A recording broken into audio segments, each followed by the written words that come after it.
अब हमसे और दौड़ा नहीं जाता। मैं तो कैलाश लौट जाना चाहता हूँ। नहीं नहीं, खेल का त्याग करना खेल की नीति के विरुद्ध है। जब शरीर ही साथ नहीं दे रहा हो तो नीति का क्या करे? वे दोनों तो दिव्य शक्ति संपन्न है, हम उन्हें कैसे पकड़ सकते हैं? चलो चलो इस ओर देखते हैं। चलो हाँ, चलो, चलो, चलो।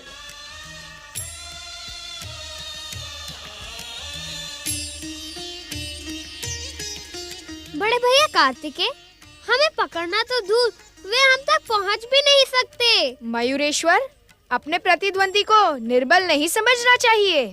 अर्थात उन्हें छकाने का हमें और कोई प्रयास करना चाहिए। अवश्य, विजय प्राप्त करने के लिए अपने प्रतिद्वंदी को छकाना नीति सम्मत है।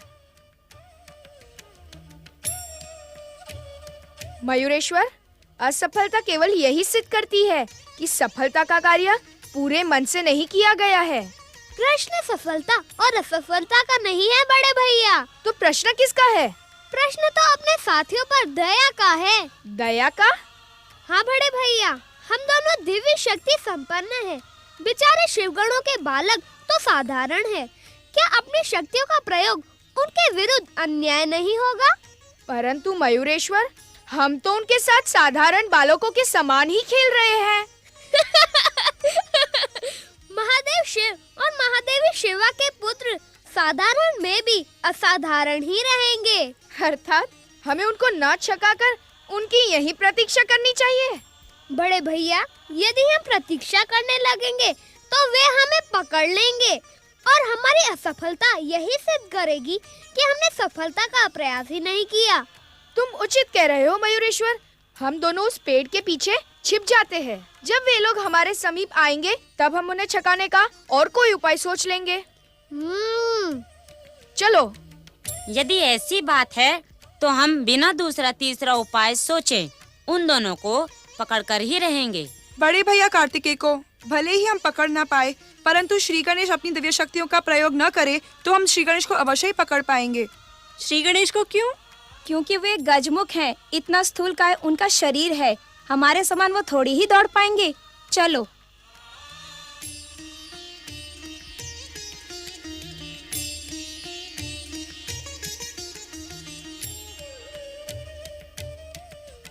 आश्चर्य तो मुझे इस बात का हो रहा है गणेश कि तुम गजमुख होकर भी मेरे साथ इन ऊंचे नीचे स्थानों पर कैसे चढ़ जाते हो।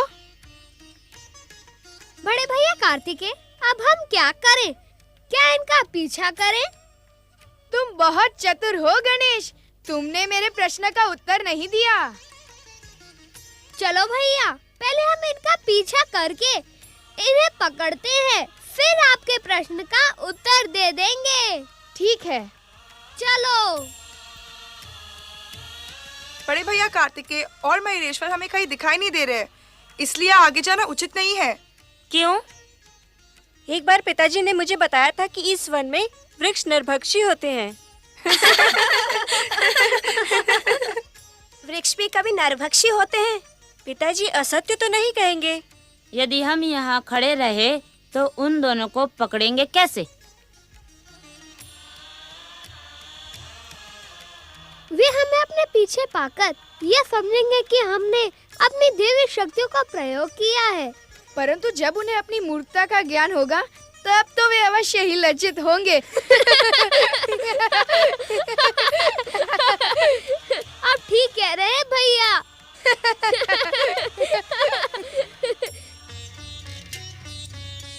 स्वामी, कहीं ये बालक श्री गणेश तो नहीं है? हाँ हाँ देवी, इस संसार में गणेश के अतिरिक्त गजमुख बालक और कौन हो सकता है? तो आइए ना स्वामी, हम इन्हें रोककर इनका आदर सत्कार करते हैं। नहीं देवी अहिल्या, इनकी बाल लीलाओं में बाधा डालना उचित नहीं होगा। परंतु स्वामी, हमें इनके दर्शनों से महान पुण्य प्राप्त होगा। देवी, इस समय हम स्नान का संकल्प लेकर आश्रम से निकले हैं। स्नान के पश्चात यदि हमें यहाँ मिले तो हम इन्हें अवश्य आमंत्रित करेंगे। स्वामी, ऐसा सौभाग्य हमें बार बार प्राप्त नहीं होगा। मैं जानता हूँ देवी, किंतु इस समय हम जिस उद्देश्य से निकले हैं उस उद्देश्य को पहले पूर्ण करते हैं। और वैसे भी इस समय तो ये यहाँ खेल रहे हैं, हमारे रोकने से इन्हें कष्ट होगा। आओ देवी, पहले स्नान करते हैं। चलिए। नारायण नारायण नारायण, श्रीमन नारायण नारायण नारायण।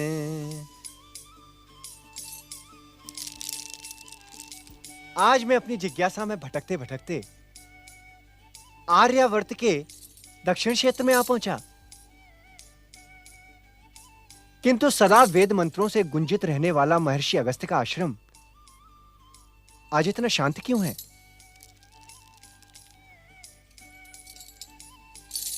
नारायण नारायण। ऐसा प्रतीत होता है कि महर्षि अगस्त्य चिंतामग्न है। नारद, अब तो तुम्हें महर्षि अगस्त्य के दर्शन करने ही होंगे। नारायण नारायण।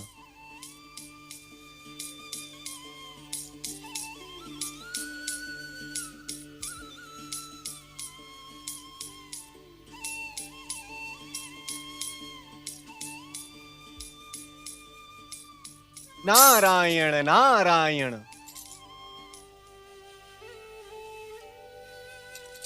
देवर्षि आप? महर्षि, श्री शैल पर्वत पर स्थित आपके आश्रम की कीर्ति संपूर्ण पृथ्वी लोक में विख्यात है, किंतु आज मैं ये क्या देख रहा हूं कि इस आश्रम में ना तो वेद मंत्रों की गूंज सुनाई दे रही है और ना ही हवन यज्ञ आदि हो रहे हैं। देवर्षि, आप उचित समय पर पधारे हैं। इस समय मुझे आपके परामर्श की आवश्यकता है। मेरा परामर्श महर्षि? देवर्षि, आप तो जानते ही हैं, मेरे आराध्य देव भगवान भोलेनाथ ने अपने पुत्र कुमार कार्तिकेय को दक्षिण में शिव भक्ति के प्रचार प्रसार के लिए मुझे सौंपा था। परंतु क्या महर्षि? अग्रपूज्य श्री गणेश स्वयं प्रकट होकर अपने बड़े भाई कुमार कार्तिकेय को कैलाश लौटा ले गए। उनके जाने के पश्चात यह आश्रम ही नहीं, यहां का सारा वातावरण उदास है। नारायण नारायण। आप सत्य कह रहे हैं महर्षि।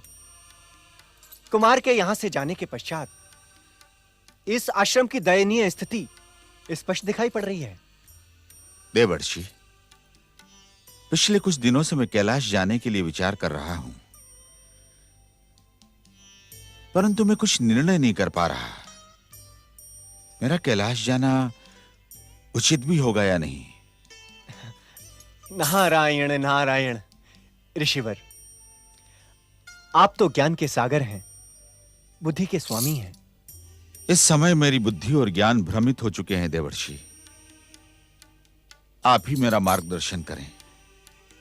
ऋषिवर, यदि आप मुझसे पूछ रहे हैं तो मेरे विचार से इस समय आपका कैलाश जाना अनुचित होगा। ये आप क्या कह रहे हैं देवर्षि? नारायण नारायण। ऋषिवर, यदि इस समय आप कैलाश पहुंचे तो गुरु आज्ञा का सम्मान करने वाले कुमार कार्तिकेय आपके साथ आश्रम वापस चले आएंगे।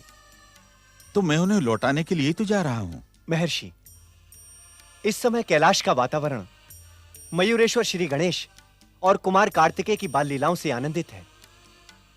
यदि कुमार आपके साथ वापस चले आए तो उन दोनों की बाल लीलाओं में बाधा उत्पन्न होगी, जो कि अनुचित होगा। तो मैं क्या करूं देवर्षि? ऋषिवर, इस समय आप वही करें जिसका परामर्श आप समस्त संसार को देते हैं।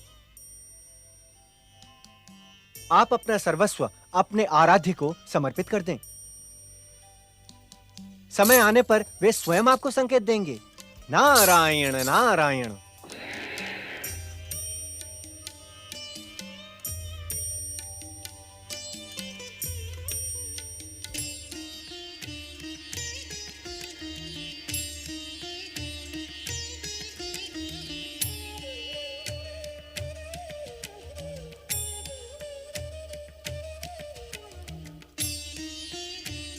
पकड़ लिया। बड़े भैया, क्या बाप भी श्री गणेश के समान दिव्य शक्तियों का प्रयोग करने लगे हैं? हमने कब दिव्य शक्तियों का प्रयोग किया? हम आपके पीछे दौड़ रहे थे और आप दोनों अदृश्य होकर हमारे पीछे आ गए। अदृश्य होकर नहीं, हम तो खेल खेल में ही तुम्हारे पीछे आ गए। खेल खेल में कोई कैसे पीछे आ सकता है? यदि आप वहाँ होते तो हमें दिखाई न पड़ते। जब तुम देखना ही नहीं चाहोगे तो हम दिखाई कैसे पड़ेंगे? अर्थात हम तुम्हारे मार्ग में एक मिट्टी के टीले के पीछे छुपे खड़े थे। तुम हमें बिना देखे ही आगे निकल गए। हमने पीछे से आकर तुम्हें पकड़ लिया। परंतु ये तो खेल के नियमों के विरुद्ध है। क्यों? पकड़ने वाले यदि पकड़े जाए तो ये खेल नियमों का विरोध नहीं होगा। भैया, अब आप ही बताएं कि इनको पकड़ने से क्या नियमों का विरोध हुआ?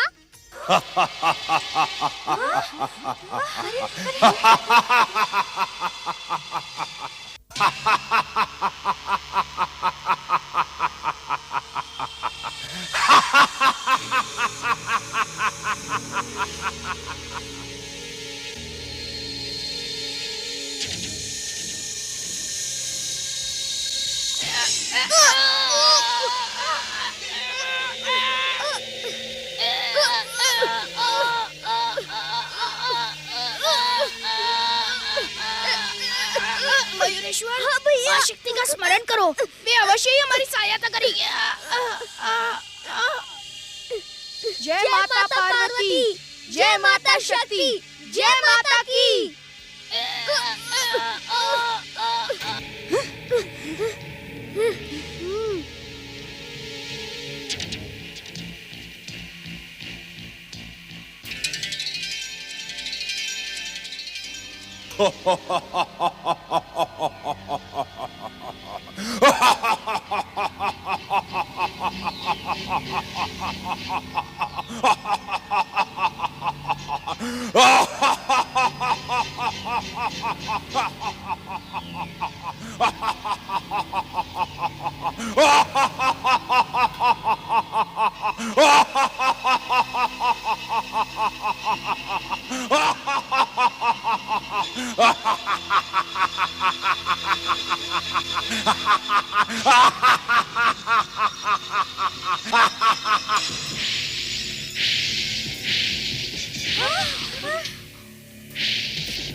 मैंने कहा था ना तुम्हें, इस वन में वृक्ष नरभक्षी हैं।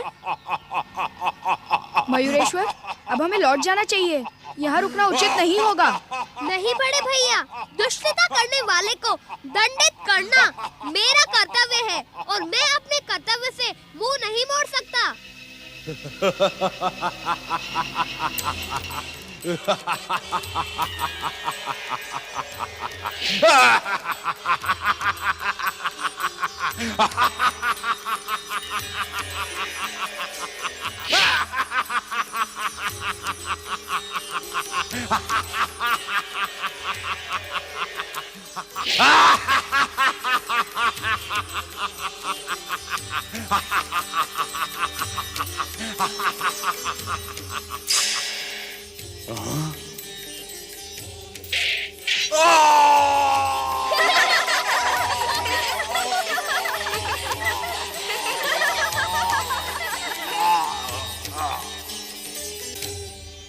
भैया कार्तिकेय और मयूरेश्वर श्री गणेश की जय। भैया कार्तिकेय और मयूरेश्वर श्री गणेश की जय। बड़े भैया कार्तिकेय और मयूरेश्वर श्री गणेश की जय। बड़े भैया कार्तिकेय और मयूरेश्वर श्री गणेश की जय।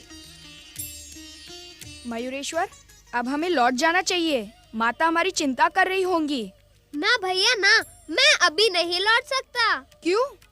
इस दुष्ट वृक्ष राक्षस से युद्ध करके मैं बहुत थक गया हूँ और भूख से तड़प रहा हूँ। क्या तुम्हें भूख नहीं लग रही बाल सखाओ? हाँ हाँ मयूरेश्वर, हमें भी बहुत भूख लगी है। पर इस वन में भोजन का प्रबंध कहाँ से होगा? मन में आशा हो तो भगवान भी मिल जाते हैं। फिर भोजन का क्या है? आसपास कहीं ना कहीं भोजन का प्रबंध हो ही जाएगा। देखो, उस आश्रम में हमारे भोजन का प्रबंध अवश्य हो जाएगा। नहीं नहीं मयूरेश्वर, ऐसे ही किसी के आश्रम में प्रवेश करना उचित नहीं होगा। आश्रम और ऋषि का कर्तव्य तो संसार का कल्याण करना ही है। इस समय इस आश्रम के ऋषिवर हमारी भूख का कल्याण अवश्य करेंगे। कैलाश पहुंचकर भी तो भोजन किया जा सकता है। वैसे ही हमें विलंब हो चुका है। विलंब की चिंता छोड़ो बड़े भैया, पहले पेट पूजा करो। भूखे रहना अब मेरे लिए संभव नहीं है। आओ तुम भी चलो। नहीं नहीं, मैं नहीं आऊंगा, मैं जा रहा हूँ। आओ साथियों।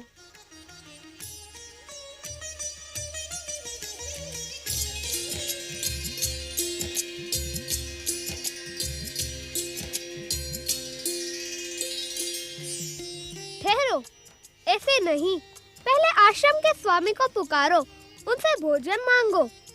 उनकी आज्ञा पर ही आश्रम में प्रवेश करो। आश्रम के स्वामी ऋषिवर हमें भोजन दे।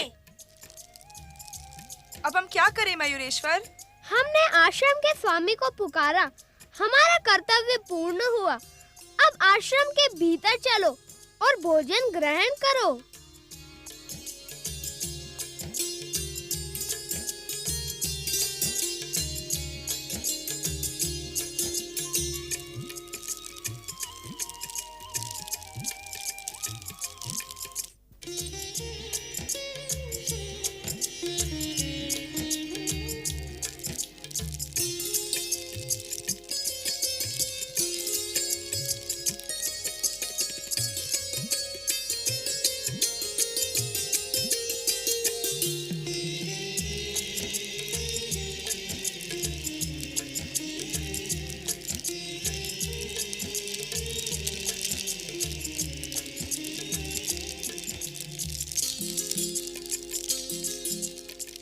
इतनी सी सामग्री से मेरा क्या होगा?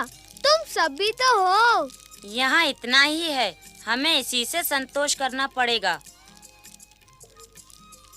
संतोष मैं करूं अथवा तुम सब? हम सभी संतोष करेंगे। नहीं, ऐसे भोजन से क्या लाभ जिससे न भूख शांत हो न आनंद आए। जाओ इधर उधर ढूंढो, कुछ न कुछ तो मिल ही जाएगा।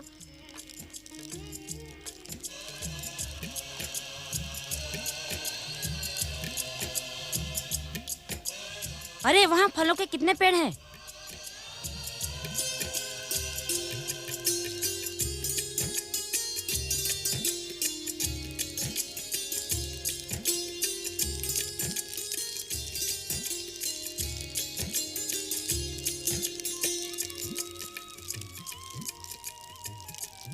अब तुम सब भी खाओ।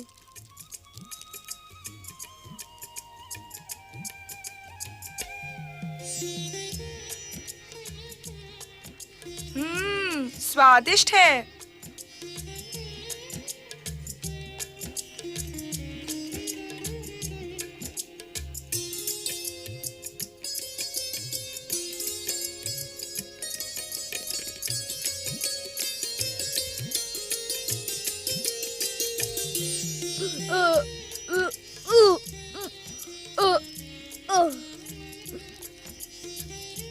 देवी अहिल्या, शीघ्र चलो, पूजा का समय हो गया है।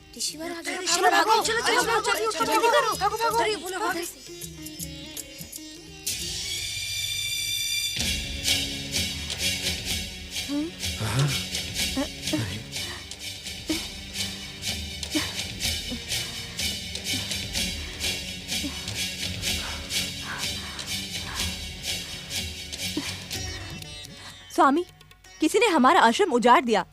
लगता है कई सारे जंगली पशु यहाँ घुस आए थे। नहीं देवी अहिल्या, ये कार्य किसी पशु का नहीं है।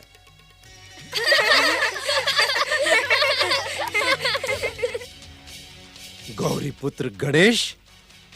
स्वामी, गौरी पुत्र गणेश को हमारा आश्रम उजाड़ने की क्या आवश्यकता थी? हम तो स्वयं ही उनके अतिथि सत्कार के लिए तत्पर थे। गौरी पुत्र गणेश ने यह उचित नहीं किया।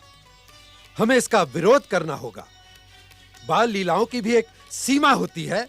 स्वामी, बालक तो बालक ही होते हैं ना। यदि बालकों का बालकपन ऋषि और आश्रमों की मर्यादाओं का उल्लंघन करने लगे तो उसका विरोध करना होगा, क्योंकि बालकों के चरित्र और भविष्य के निर्माण का कार्य आश्रम ही करते हैं। स्वामी, श्री गणेश तो महादेव शिव और महादेवी गौरी के पुत्र हैं। इसी कारण देवी अहिल्या, उनका उत्तरदायित्व औरों से अधिक है। शिव और पार्वती का पुत्र जो कार्य करेगा, संसार उससे आदर्श ग्रहण करेगा। बाल लीलाएं उद्दंडता तक पहुंच जाएं, इससे पूर्व उन्हें रोक देना चाहिए। हम इसका विरोध अवश्य करेंगे।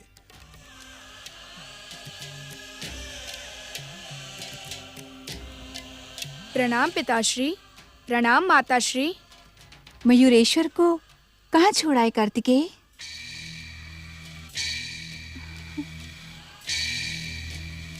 तुम्हें इतना विलंब कैसे हो गया कुमार?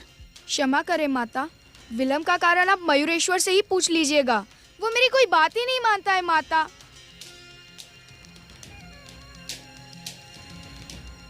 देवी पार्वती, कुमार के व्यवहार से ऐसा प्रतीत होता है कि दोनों भाइयों में मनमुटाव हो गया है। परंतु मयूरेश्वर कार्तिकेय के साथ लौटा क्यों नहीं? मयूरेश्वर कहीं बाल लीलाओं में खोया हुआ है। वो शिवगणों के बालकों के साथ कहीं रम गया है। बाल लीलाओं में ऐसा क्या रमना कि माता पिता की चिंता ही ना हो उसे? आने दीजिए उसे।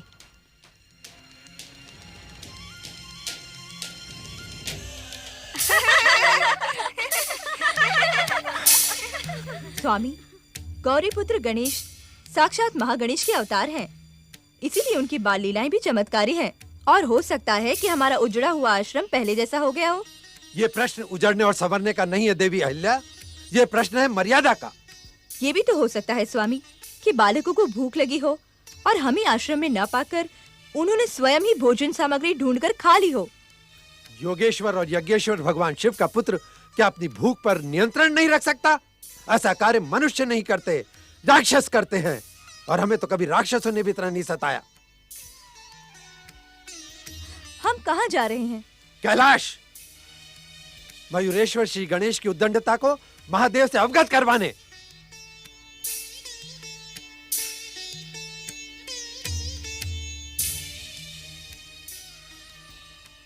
प्रणाम ऋषिवर, प्रणाम माता अहल्या। आप शिव पार्वती के पुत्र श्री गणेश है ना? आपने ऐसा क्यों किया? देखिए, मुनिवर कितने क्रोधित हो रहे हैं। माता, न तो मैं आपको अपना परिचय दे सकता हूँ और न ही मैं आपको आपके प्रश्न का उत्तर दे सकता हूँ। क्या आपको एक ऋषि के क्रोध की तनिक भी चिंता नहीं है? चिंता के कारण ही तो यहाँ पर रुका हूँ माता, परंतु ऋषिवर का क्रोध यहाँ शांत नहीं होगा। तो कहाँ शांत होगा? वहीं पहुँचकर जहाँ जाने के लिए आप दोनों आश्रम से निकले थे। प्रणाम। देवी पार्वती, आश्चर्य है, मयूरेश्वर अब तक अपने बाल सखाओं के साथ कैलाश क्यों नहीं लौटे? अब तुम ही बताओ, हम गौतम ऋषि को कैसे संतुष्ट करें? मयूरेश्वर ने गौतम ऋषि के आश्रम में उत्पात मचाकर भयानक भूल की है। उसने हमारा पुत्र होने के नाते हमारा नाम अप्रतिष्ठित किया है। उसे इस भूल का दंड अवश्य मिलेगा। आने दीजिए उसे। नहीं नहीं देवी पार्वती, हम गणेश को दंडित करवाना नहीं चाहते। वे हमारे पूज्य हैं, हमारे आदर के अधिकारी हैं। यदि आप उन्हें दंडित करेंगी तो उसका पाप हमारे मस्तक पर होगा। यज्ञेश्वर शिव और यज्ञेश्वरी शिवा का पुत्र तो संसार के लिए एक आदर्श है। यदि वो इस प्रकार की उद्दंडता और उत्पात का कार्य करेगा तो संसार में कौन उनसे शिक्षा प्राप्त करेगा? मेरी आपसे एक विनती है महादेव कि आप मयूरेश्वर को समझाएं। ऋषिवर उचित कह रहे हैं देवी पार्वती। आप मयूरेश्वर को दंडित करने का विचार त्याग दें। हम स्वयं उन्हें सावधान कर देंगे कि भविष्य में ऐसी भूल कदापि न हो। महादेवी, मयूरेश्वर ने प्रथम बार ऐसा उत्पात किया है। इस बार उन्हें क्षमादान मिलना ही चाहिए। ऋषिवर, मैं जानती हूँ क्षमा ऋषियों का आभूषण है, परंतु मयूरेश्वर की आयु के बालक क्षमा का अनुचित लाभ उठाते हैं। जिसे संसार में अग्र पूजा का स्थान प्राप्त हो, उसके कार्यों से किसी को कष्ट नहीं होना चाहिए। माता, तो क्या आप वास्तव में मयूरेश्वर को दंडित करेंगी? बालक के उज्जवल भविष्य के लिए ही माता पिता उसे दंडित करते हैं। आप निश्चिंत रहें ऋषिवर, भविष्य में मयूरेश्वर ऐसी भूल नहीं करेगा। जगत माता पार्वती जो भी करेंगी उसी में जगत का कल्याण है। अच्छा, अब आप हमें आज्ञा दीजिए। सांब सदाशिव की जय हो।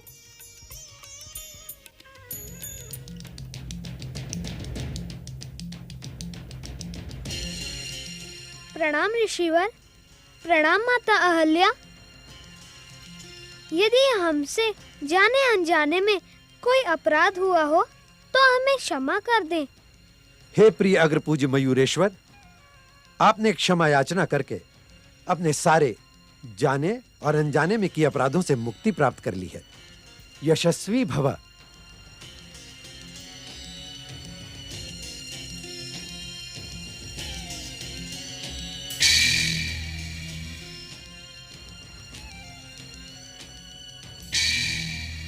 माता, अपने क्रोध का त्याग करें।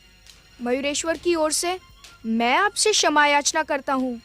इससे दंडित ना करे माता। तुम्हें मयूरेश्वर की ओर से क्षमा याचना करने की आवश्यकता नहीं है कुमार।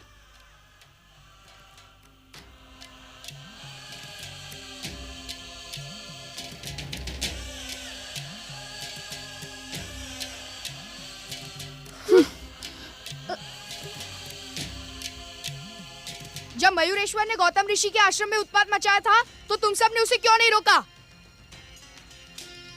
शांत क्यों खड़े हो? मेरे प्रश्न का उत्तर क्यों नहीं देते? उत्पात तो हम सब ने मिलकर मचाया था बड़े भैया।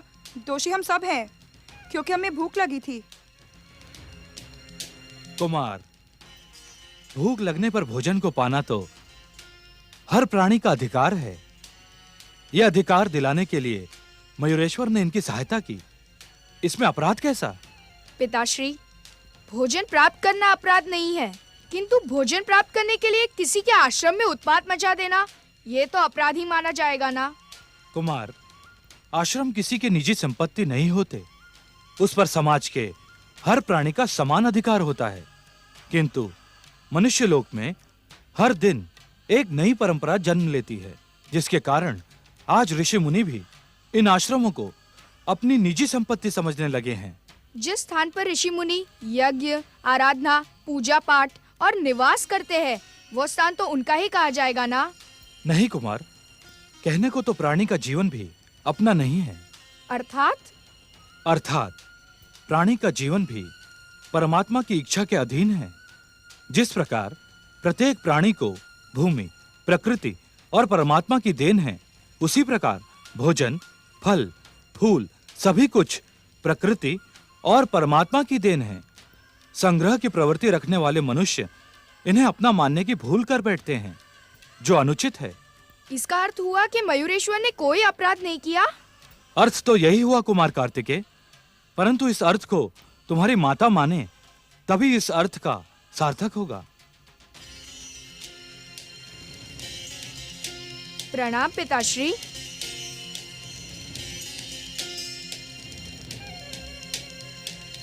चलो मेरे साथ।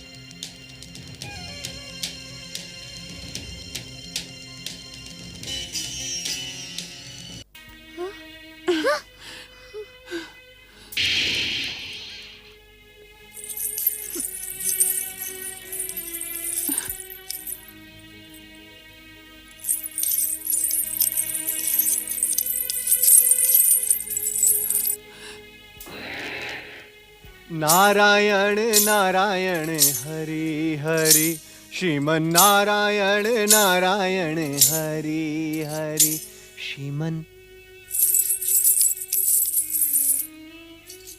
नारायण नारायण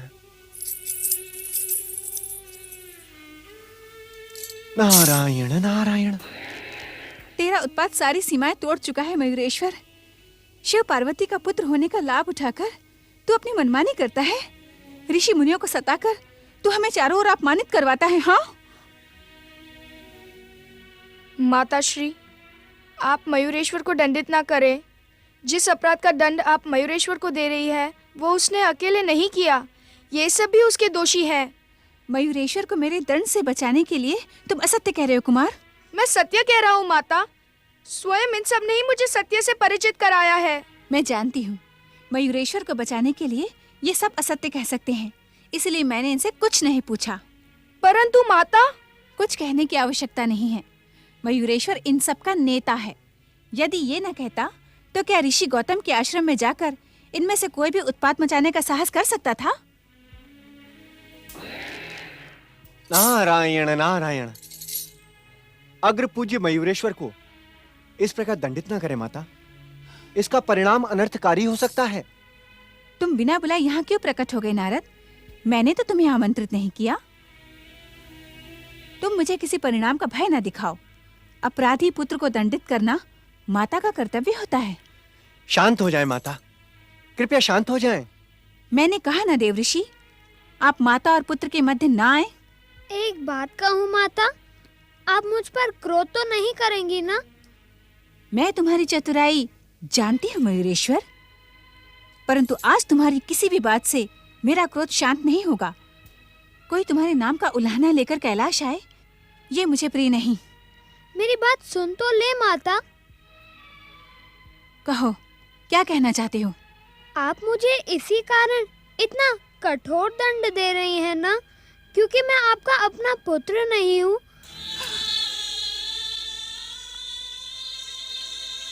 आप मुझसे सौतेला व्यवहार कर रही हैं ना माता?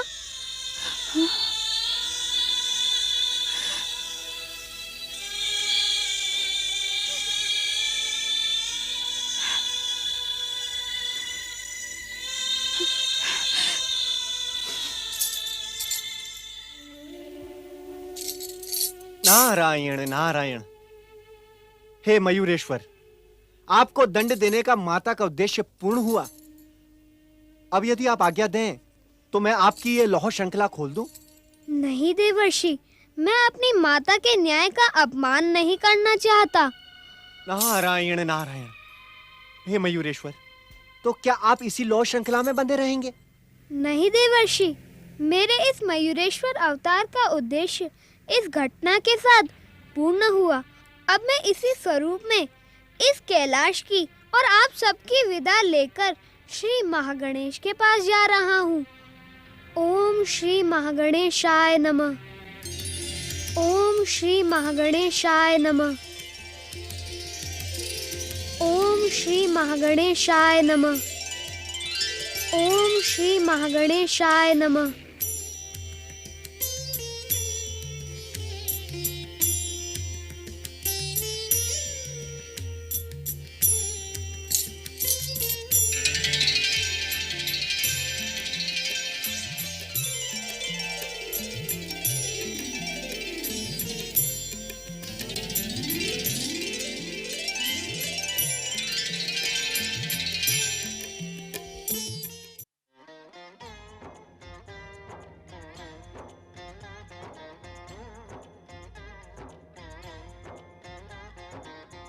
अर्थ समर्थ ये इनसे जीवन, यही है करता यही है कारण। अर्थ समर्थ ये इनसे जीवन, यही है करता यही है कारण। सारे जगत के भाग्य विधाता, दुख हरता ये है सुखदाता।